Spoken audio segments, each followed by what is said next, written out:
I recently ran out of the aloe vera oil I made about 2 months ago that you guys seemed to love so much, by the way. And so I thought I'll show you as I make another batch, this time introducing a second special ingredient. Moringa is known to contain essential nutrients such as iron, zinc, and vitamins A and E, because of which it offers benefits such as improving scalp health, strengthening hair, adding moisture, reducing split ends, and overall promoting hair growth. Now, I make these oils essentially for my hair, but if you like to use DIY homemade oils for your skin, moringa and aloe vera combined is definitely one to try. So of course, the first step is always to prep the aloe vera leaves, rinsing off any excess sand and dirt on the leaf, and then going on to cut off the bottom part, which contains the most latex, cutting up into pieces and then soaking overnight.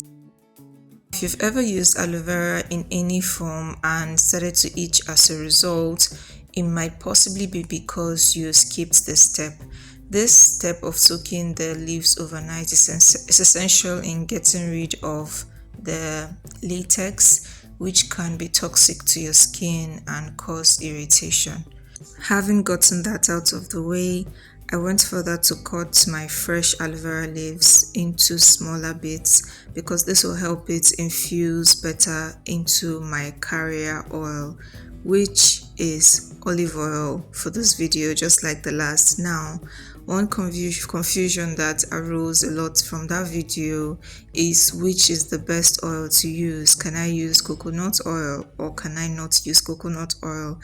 There was a very gracious comment under that video which was aimed at educating but turned out to confuse a lot of people, and so I'm just going to say that the best oil to use for this process is refined coconut oil.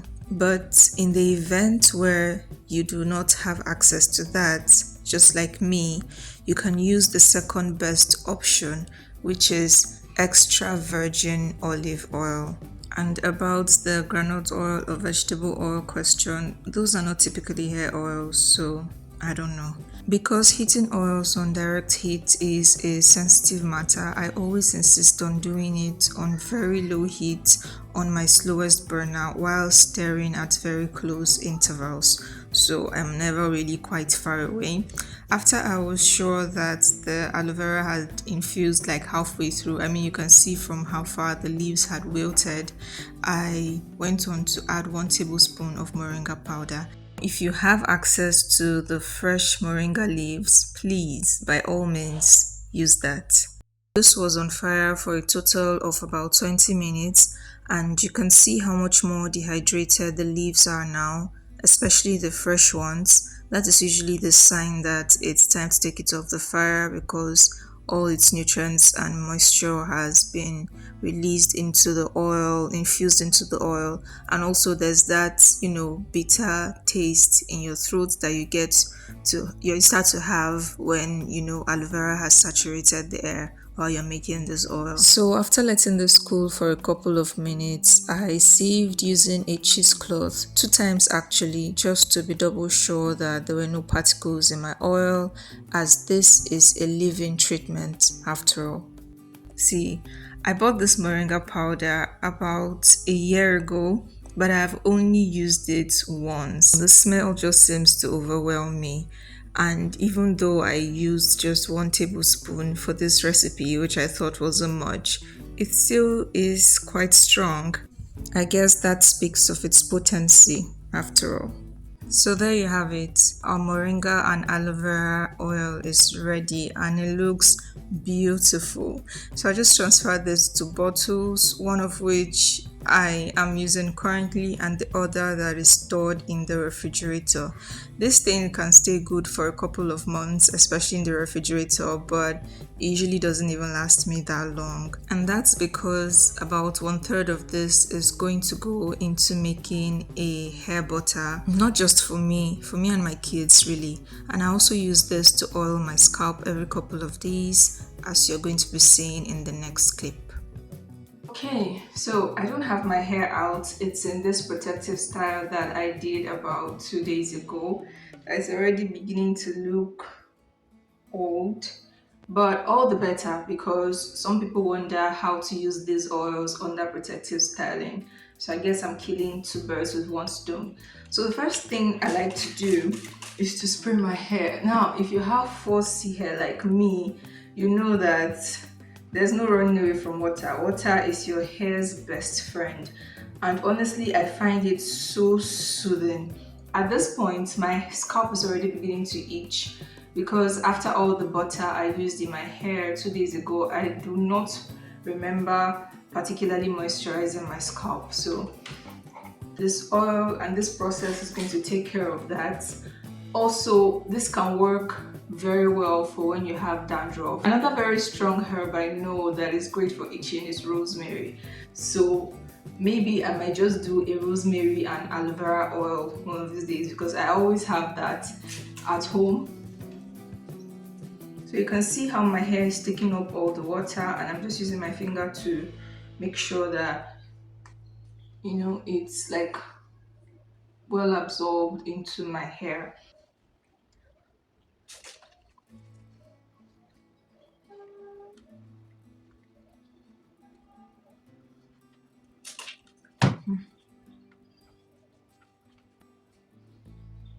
All right. So usually if I had my hair out, I'll be using a leave-in conditioner first, but since I don't, I'll just go straight in with my oil. And that's the benefit of this applicator bottle, right? And the other brush applicator bottle. See what I'm doing? So it's penetrating my strands onto my scalp just like that.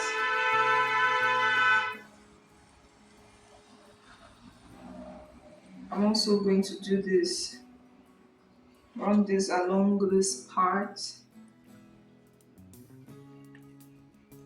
repeat the same process here. It's already really very soothing.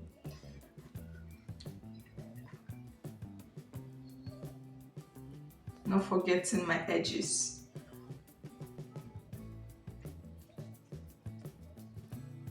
And of course, my tips.